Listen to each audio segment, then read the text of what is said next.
안녕하세요. 따뜻한 목소리 프란입니다. 서점에 다녀왔어요. 교보문고와 알라딘 종합 베스트셀러 1위인 세이노의 가르침을 낭독해 드리겠습니다.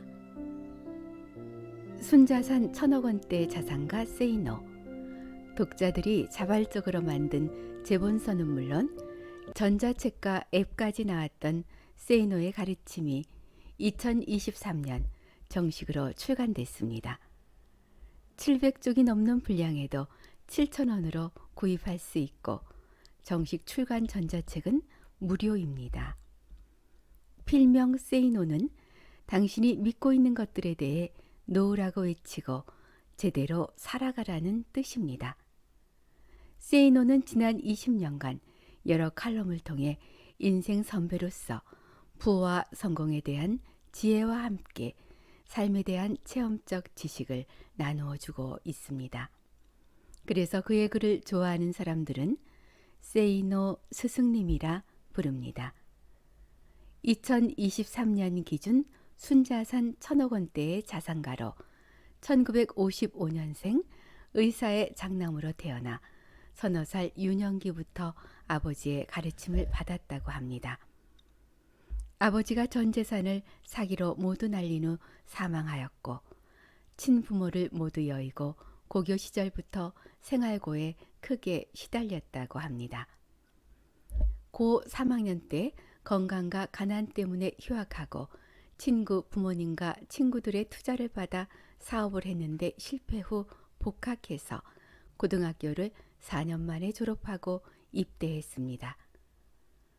공군 사병으로 복무하는 동안 군부대 부동산 관리 업무와 도서관 관장을 맡았고 제대 후 영어 공부에 몰두해서 미 8군 내 메릴랜드 대학 분교에 입학했습니다. 학비를 벌기 위해 보따리 장사부터 시작해 가외 입시 영어학원, 번역업 등을 했습니다. 학연, 혈연, 지형, 정치적 배경 없이 홀로 현재 자산을 이루어냈습니다.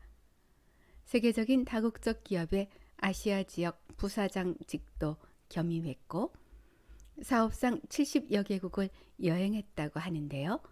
국내에서 경영했던 회사들은 수출 탑과 산업 훈장을 받았으며 인재경영 대상 후보로 오르기도 했습니다. 2003년부터는 사업을 줄였고 광범위한 독서, 음악, 영화 감상을 즐깁니다. 가장 좋아하는 것은 문제를 해결하는 것, 사람을 가르치고 깨우치는 것이라고 합니다. 그리고 책 가격이 저렴하죠. 이 책으로 이익을 벌 생각이 없기 때문에 그렇게 책정했다고 합니다. 그리고 이 북은 무료로 배포되고 있으니까 구입하셔서 읽어보세요. 본문 낭독해 드리겠습니다. 앞길이 보이지 않을 때 나는 주먹으로 피가 나오도록 방바닥을 치고 거울을 깨부순 적도 있다. 내가 어린 시절 이발소에는 대부분 푸시킨의 시가 걸려 있었다.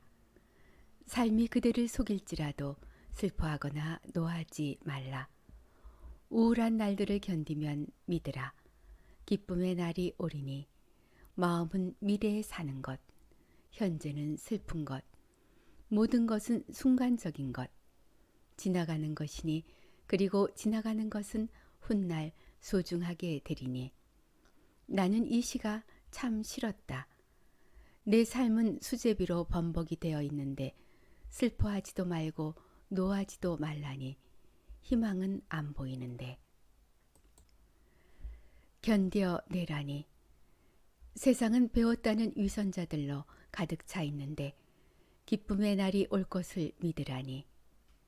돈봉투를 안 가져온다고 나를 책망한 담임은 어느 날 모범교사로 칭송을 받고 나중에 교장까지 되었다. 나는 지원 입대했는데 멀쩡한 부잣집 친구들은 징집 면제되고 그런데 지나가는 시간이 훗날 소중하게 된다니 그것을 나보고 믿으란 말인가. 나는 세상에 대한 나의 분노를 폭파시키고 싶었다. 그래서 영화 쉰들러 리스트의 주인공처럼 세상이 뒤집혀질 전쟁을 기다린 적도 있다. 그러나 그렇게나 세상을 욕하고 가르침을 줄곧 뱉었지만 정작 나 자신도 크게 다를 바 없었다. 언제나 눈이 시뻘겋게 일확천금만을 노리며 한탕을 기회만 노렸고 아무 하는 일 없이 꿈틀거리기만 했다. 나는 내가 혐오스러웠다. 내가 분노해야 할 대상은 세상이 아니었다. 나 자신이었다.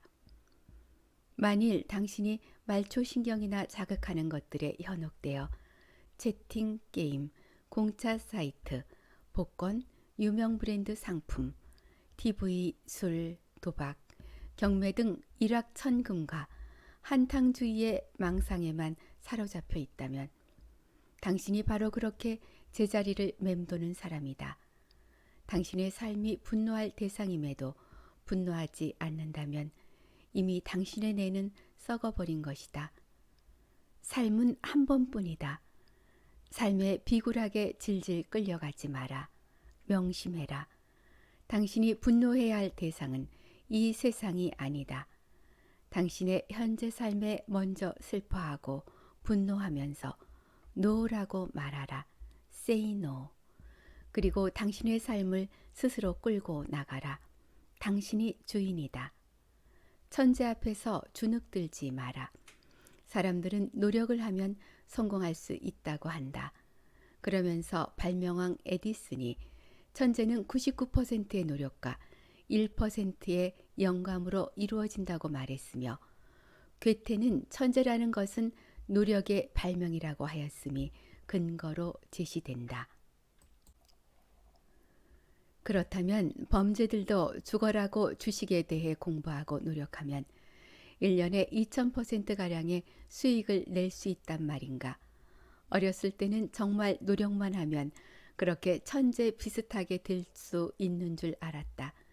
그러나 세상을 살다 보니 그런 말들은 주로 이미 1%의 영감을 타고난 사람들이 하는 말이었고 그저 천재가 둔재들에게 조금은 미안한 마음에 당신들도 노력하면 어느 정도는 이룰 수 있다는 뜻으로 보내는 격려가 아닌가 생각하게 되었다. 모파상의 스승 플로베르는 천재는 칭찬할 필요가 없다. 그는 일종의 정신병자다 라고 혹평했지만 누가 뭐래도 천재는 우리들에게 부러움의 대상이 아닐 수 없다. 그러나 실망하지 마라. 돈은 1%의 영감을 타고난 천재만 벌 수 있는 것은 아니다. 카드 5장을 쥐고 있는 포커판에서 나올 수 있는 카드패는 259만 8,960개의 종류가 있다고 한다. 최고의 카드패를 줄 사람은 약 260만 명 중 한 명이다.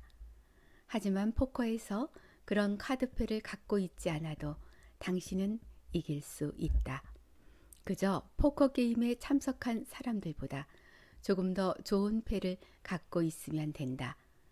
그러므로 최고의 패를 갖고 있는 잘난 사람들은 무시해라.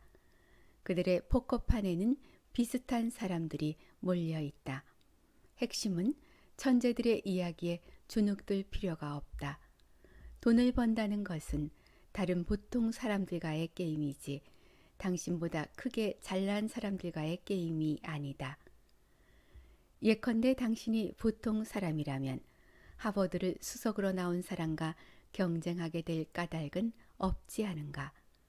게다가 이른바 공부를 잘하고 머리 좋다는 사람은 거의 다 학교나 연구소, 전문직, 대기업에 있으니 얼마나 기쁜 사실인가. 서울대 수석 입학생들의 80% 이상은 나중에 교수가 돼 있었다는 보고서도 있다. 이 역시 범죄들에게는 너무도 다행한 일 아닌가. 부자가 되는 데는 신이 내린 어떤 재능이 필요한 것도 아니고 그들이 놀 때 놀지 말고 그들이 잠잘 때 잠을 덜 자고 그들이 쓸 때 덜 씀으로써 목돈을 준비하고 기회를 찾으면 된다. 그 거창한 무엇도 번쩍번쩍한 학벌도 대통령 친척과 친하게 지내는 배경도 많은 자본도 필요 없다는 말이다. 이 사실을 빨리 깨달아라. 대부분의 보통 사람들은 주식이나 부동산, 가상화폐에 대해 모른다. 그래서인지 그쪽으로 떼돈을 번 사람이 있다고 하면 귀를 쫑긋거리고 관심을 갖는다. 문제는 자기 학습을 통해 배우려고 하는 게 아니라 떼돈을 벌었다는 사람들의 투자 조언을 우선시하면서 따라하려고 한다는 데 있다. 대원칙. 자기가 얼마나 부자인지 보여주려고 과시하는 사람들은 절대 믿지 마라. 부동산 고수로 알려진 사람이 임장 현장 답사, 임장 비용으로 수십 수백만 원 내라고 하는 거, 그 사람이 당신 돈으로 부자 되고 싶어 하는 거다. 실패하면 제로점으로 내려가라. 왜 큰 부자들은 하나같이 대부분 가난했던 과거를 갖고 있을까?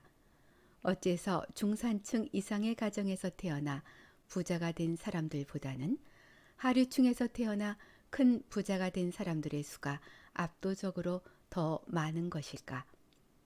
여러 가지 이유가 있겠지만 중요한 사실은 가난을 일찍 경험한 사람들은 가난했던 생활 수준이 출발점이었기 때문에 그곳으로 언제라도 되돌아가는 것을 부끄럽게 생각하지 않는다는 것이다. 그들은 모두 다 날리는 실패를 당하게 되어도 제로점으로 되돌아가 재출발할 줄 안다. 둘째 딸이 태어났을 때 이미 나는 자가용 기사를 거느리고 있었고 아내에게 이런 이야기를 했다. 나는 틀림없이 앞으로 더더욱 부자로 산다. 딸들에게 그 비결을 알려주고 싶다. 비결 중 하나는 낮은 곳에서 살 줄 알아야 한다는 것이다. 그러므로 애들이 중학교 수준이 되면 아빠가 갑자기 망했다고 말하고 거짓으로 재산을 몽땅 압류당하는 것을 연극을 꾸미자. 그리고 판잣집으로 이사가서 단칸방 생활을 하자. 너는 파출부 생활을 하는 것으로 하고 나는 길거리에서 노점을 하는 것으로 하면 어떨까? 우리들은 허름한 옷을 입고 매일 아침 판잣집에서 나와 숨겨놓은 진짜 집에 낮에는 있다가 저녁에는 다시 애들이 있는 판잣집으로 돌아가자. 물론 애들에게는 돈이 전혀 없는 듯 처신하고 등록금은 일부러 늦게 주자. 이런 계획은 아내의 반대로 실제로는 실현되지 못했고 아내는 내가 농담하는 줄 알았다고 한다. 그 대신 딸들에게 이 세상에서 대가를 얻는 방법에 대해 가르쳐 왔다. 그럼에도 불구하고 낮은 곳에서의 삶을 체험해야 나중에 경제적 문제에 부딪혔을 때 지혜롭게 헤쳐나갈 수 있음을 나는 지금도 믿는다. 왜 자산을 갖고 이민을 간 사람보다는 빈털터리로 이민 간 사람들이 그 낯선 땅에서 성공하는 경우가 더 많은가? 밑바닥에서 아무것도 없이 닥치는 대로 아무 일이나 하면서 그곳 사람들의 눈으로 보기에는 아주 낮은 생활 수준으로 살아가며 돈을 모았기 때문이다. 제로점에서 살게 되면 모든 것이 플러스의 희망으로 쌓여간다. 돈은 쌓이고 희망이 쌓여간다. 빚이 있는데도 삶의 질과 품위를 유지하려고 들면 그 빚을 갚아야 하기 때문에 돈은 쌓이지 않고 희망은 갉아 먹힌다. 그것이 절망이다.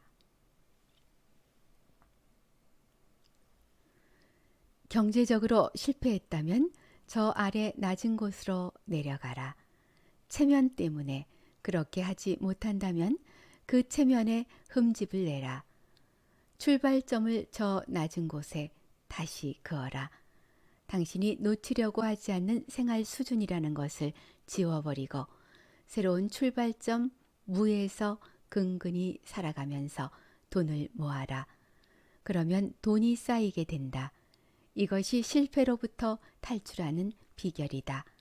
흔히 사람들은 건강을 잃으면 모든 것을 잃는다고 하고 모든 것을 잃었다면 당연히 절망하여 자살할 것 같은데 그런 이유로 인해 자살하는 사람보다 건강하고 탱탱한 몸을 갖고 있음에도 자살하려고 하는 사람들이 많다.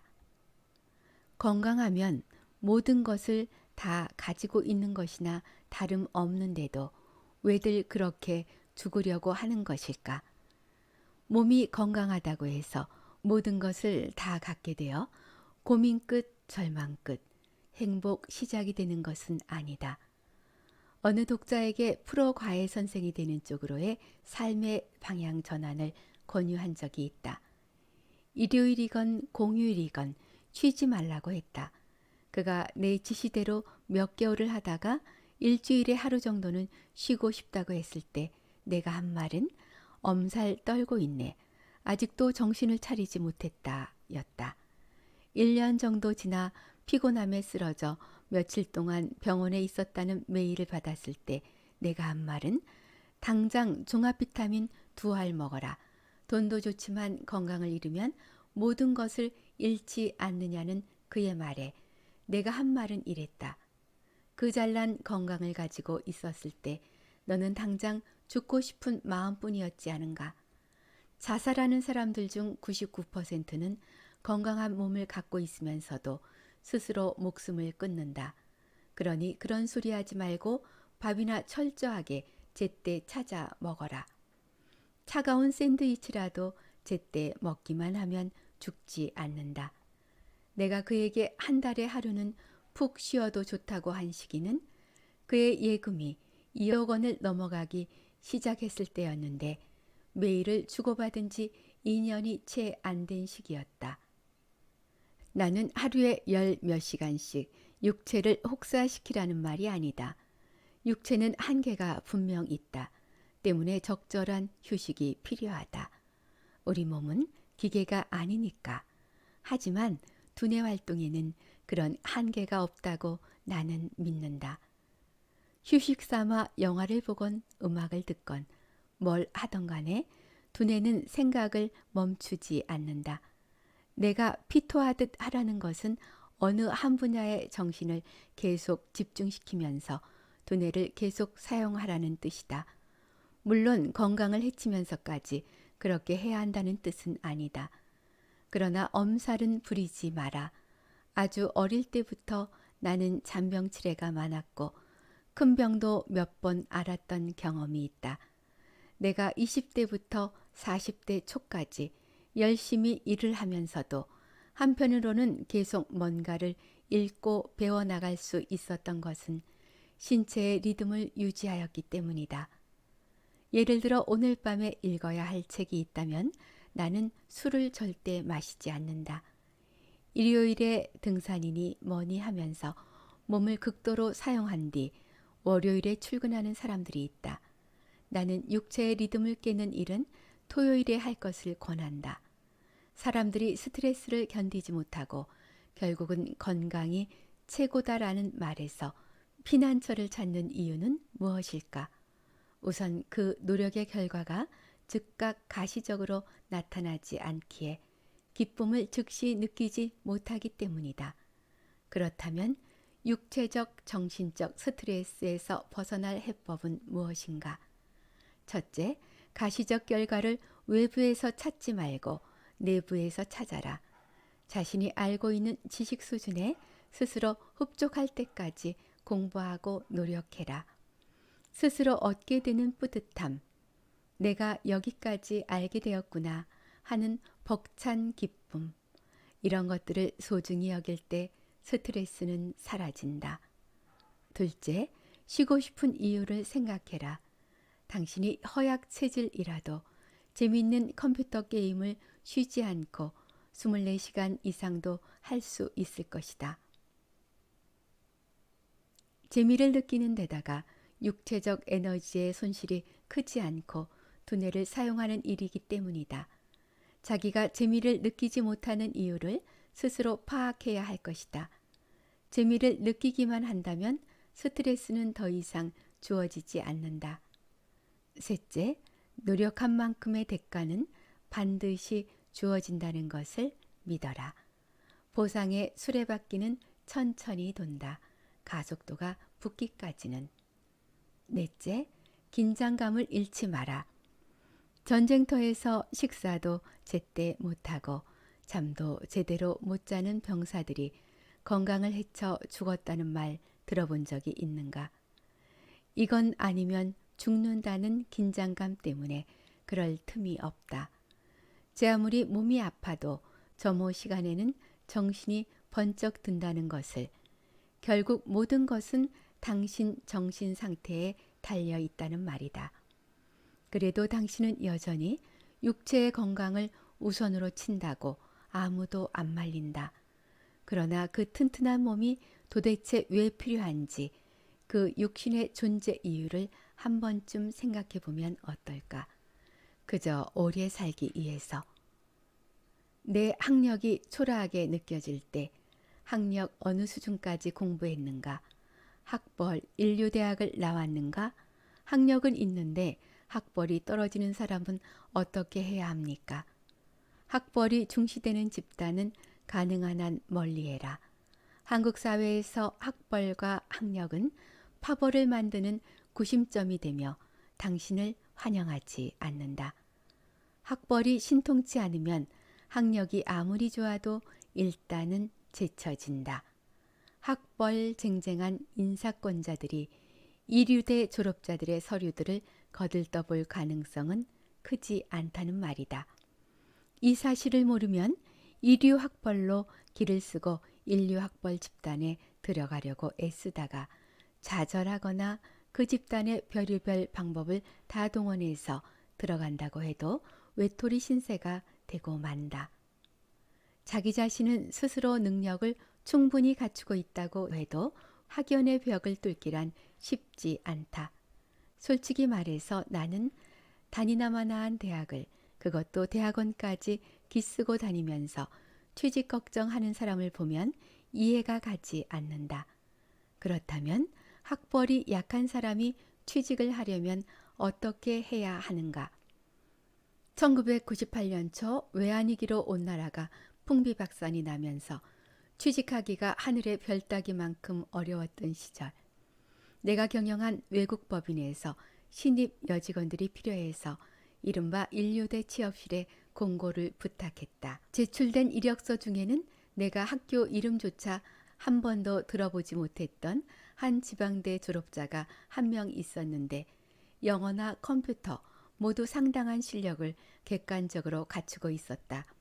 나는 그녀에게 흥미를 느껴 면접 대상에 포함시켰다. 그리고 면접에서 나는 그 지원자에게 물어보았다.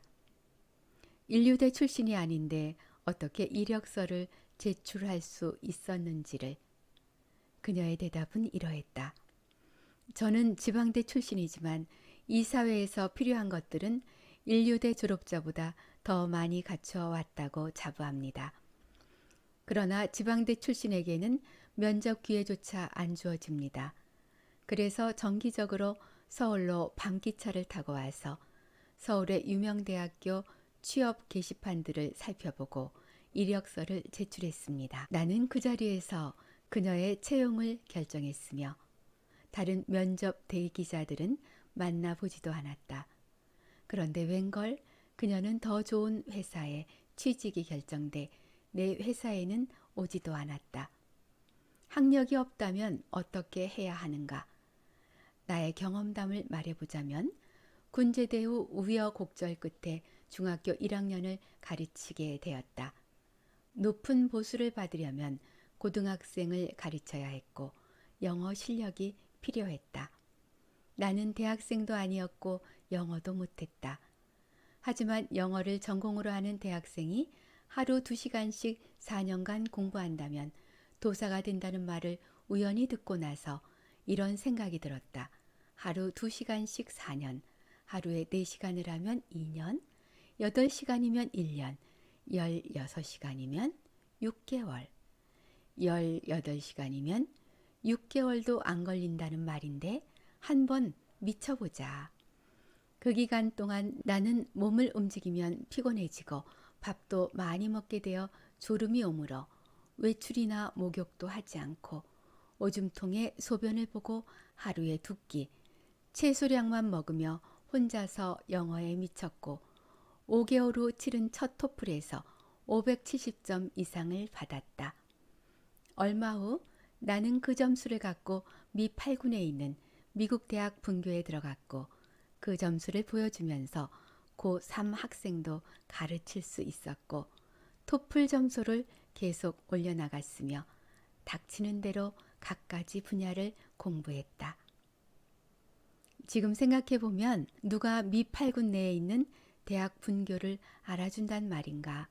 학력이 없는 사람들이 저지르는 잘못은 일을 배우려 하지 않고 돈을 쫓아다닌다는 것이다. 누구나 쉽게 배울 수 있는 일은 절대 하지 마라. 예를 들어 대리운전은 제 아무리 수입이 좋아 보여도 시간당 인건비는 많이 챙길 수 있을지 모르지만 길게 보면 도움이 안 된다.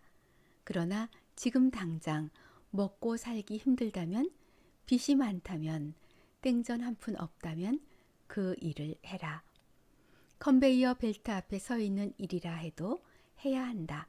그렇게 해서 종잣돈을 악착같이 모아라. 그리고 난 뒤에는 독립하는 데 도움이 되는 일을 배워라. 봉급이 적더라도 기쓰고 그 일을 해라. 거기서 기회가 주어질 것이다. 학력이나 학벌이 없다고 해서 좌절하지 마라. 학벌이 신통치 않다면 해결책은 단 하나. 이 사회에서 일하는 데 있어 필요한 칼과 총이 무엇인지 파악하고 그것들을 갈고 닦아라. 일상에 쫓겨 시간이 모자란다면 가감히 6개월 이상을 그 일상에서 벗어나라. 어딘가에 틀어박혀 누구와도 만나지 말고 배우고자 하는 분야에 100% 미쳐라. 밥 먹는 시간도 아깝게 생각해라. 많이 먹으면 졸음이 온다. 라면 한 개도 많다. 그냥 씹어 먹어라. 그러고는 스스로 독립하거나 중소기업 같은 작은 조직에 들어가는 것이 좋다. 사람들이 알아주는 좋은 회사라는 곳에 다니지는 못하겠지만 일 전체를 배우게 되며 길거리 지식을 얻게 돼 부자가 될 가능성이 높아진다. 극복해야 하는 것은 체념과 게으름이다. 학벌이 좋건 나쁘건 부자가 되려면 세상 사람들이 돈을 놓고 버리는 게임을 충분히 이해해야 한다. 그 게임에 대해 문외한이라면 아동도서 펠릭스는 돈을 사랑해 같은 쉬운 책부터 읽어보라. 하루에 3시간 이상 자기를 위한 투자에 사용하라. 학벌이나 학력이 없어 성공하지 못한다는 말은 게으른 사람들의 핑계일 뿐이다. 부자가 되려면 학교 공부를 열심히 해야 하는가? 예전에 미국 경제 잡지 포브스가 발표한 내용을 보면 세계의 400대 거부 가운데 58명은 대학을 가지 않았거나 중퇴했다. 그러나 이들의 재력은 평균보다 훨씬 많았으며 미국 동부의 사립 명문대 아이비리그 출신자보다 평균 2배가 더 많았다. 학력이 좋지 않은 사람들이 돈을 더 많이 벌었다는 말이다. 재밌는 것은 학력과 학벌이 화려한 사람들이 들어가고자 애쓰는 회사들 대부분 학력이 짧은 사람들이 만든 회사라는 점이다. 이 사실은 부자가 되려면 학교 공부를 하지 말라는 뜻일까? 헛소리 하지 마라. 특출한 능력과 노력이 따로 없는 한 학교 공부를 너무 안 하면 아예 기회가 박탈돼 실업자가 될 가능성이 확률적으로는 더 높다. 초등학교도 제대로 다니지 못했던 에디슨은 학교 무용론을 직접 실천하고자 자기 아들을 학교에 보내지 않았는데 그 아들은 나중에 사기꾼이 돼 감옥살이도 하였고 평생 비참하게 살았다고 한다. 부모들이 자녀에게 공부하라고 닥달하는 이유는 단순하다. 일반적인 봉급생활자보다 돈을 더 잘 버는 전문 직업을 가지려면 갖가지 자격시험을 잘 치러야 하므로 공부를 잘해야 하고 좋다는 직장 역시 좋은 학교를 나와야 들어갈 수 있기 때문이다. 물론 학교 공부 자체를 잘한다고 해서 또는 오래 공부하였다고 해서 경제적 수입이 언제나 정비례하는 것은 아니다. 학교 교육을 무시한다면 사회로부터 일을 배울 수 있는 기회가 주어지지 않아 확률적으로는 실업자가 될 가능성이 크다.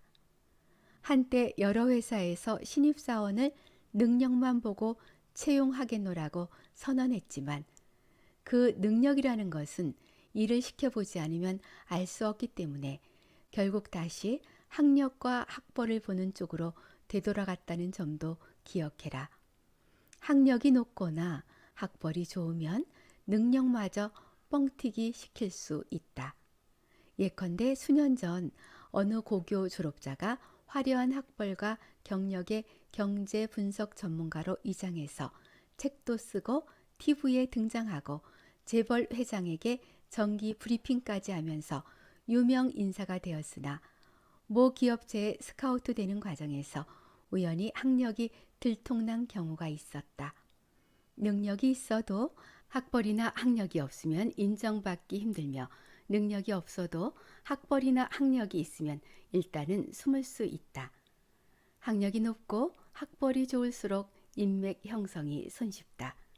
기업체에서 원하는 사람은 수익을 창출해내는 사람이고 문제 발생 시 해결할 수 있는 능력의 소지자다.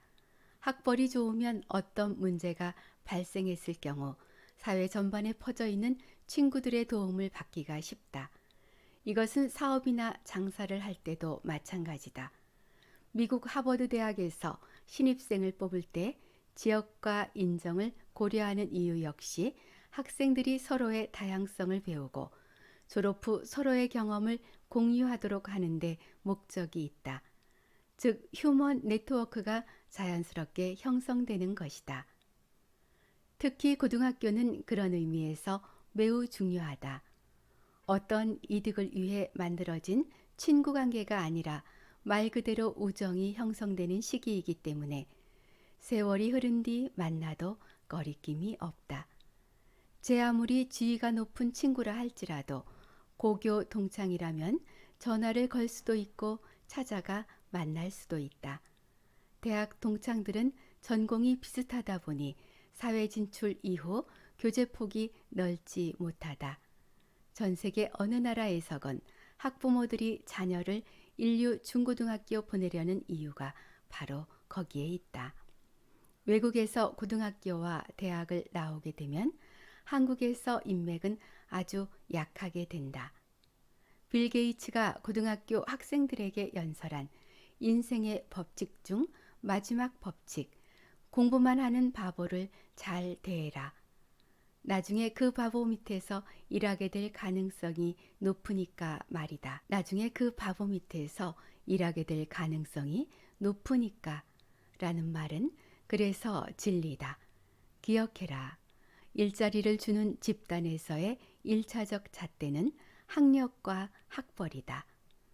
가난에서 탈출해 경제적으로 잘 살고 싶고 공부에 소질이 있다면 반드시 인류대에 들어가 돈과 관련된 분야를 공부하고 허락한다면 공부를 더욱더 오래 많이 해서 그 분야에서 최고의 학력과 학벌을 갖춰라. 그렇지만 명심해라. 좋은 학력과 학벌을 갖고 있다는 것은 첫 출발점에서 폼나게 설 수 있으며 가난에서 쉽게 탈출할 수 있다는 뜻이지 자동으로 부자가 되는 길이 열리지 않는다는 것을 말이다. 왜냐하면 그 출발점에는 비슷한 학력과 학벌 소지자들이 다 같이 경쟁자로 서 있기 때문이다. 학벌 소지자들이 다 같이 경쟁자로 서 있기 때문이다. 초등학교만 나온 어떤 사람이 고생 끝에 거대한 전기회사를 설립했고 사원 모집 공고를 냈다. 초등학교만 나온 다른 사람이 사장 역시 초등학교만 나왔다는 사실에 용기를 얻어 그 회사에 입사 지원서를 냈다. 하지만 불합격 처리되었다. 화가 난 그는 회사 사장을 방문해 항의했다. 저는 초등학교만 나왔습니다. 사장님도 그렇지 않습니까? 사장은 이렇게 말했다. 나는 초등학교만 나온 사람을 무시하는 것이 아닙니다. 나는 사람의 능력이 학력과 비례한다고 생각하지 않습니다. 그러나 당신에게 능력이 있는지 없는지, 당신이 에디슨인지 아닌지를 판가름하고 기다릴 시간이 나에게는 없습니다. 시간을 절약하기 위해서 결국 우리는 1차적으로 검증된 사람을 채용할 수밖에 없습니다. 한국에서만 이런 것이 아니다. 전 세계 어디에서나 인류대학을 나오면 이른바 좋은 직장을 얻을 수 있다. 기득권 사회에서 학벌을 중시하는 이유는 그것 말고는 일을 잘할 수 있는지 여부에 판가름할 방법이 없기 때문이다. 당신이 고등학교나 대학에서 공부를 잘하지 못했다고 해서 실망할 필요는 없으며 창피해야 할 필요도 없다. 학벌이 낮다고 해서 살아가는 데는 아무 지장이 없으며 학벌이나 학력 이외의 방법으로 부자가 되는데 전혀 어려움이 없다. 지금까지 대의원 출판 세이노지움, 세이노의 가르침이었습니다. Say no. 노라고 말하고 제대로 살아가라. 다 함께 외쳐볼까요? Say no. 따뜻한 목소리 프란입니다. 함께 성장해 가요. 함께하면 멀리 오래 갈 수 있습니다. 구독, 좋아요 눌러주셔서 고맙습니다.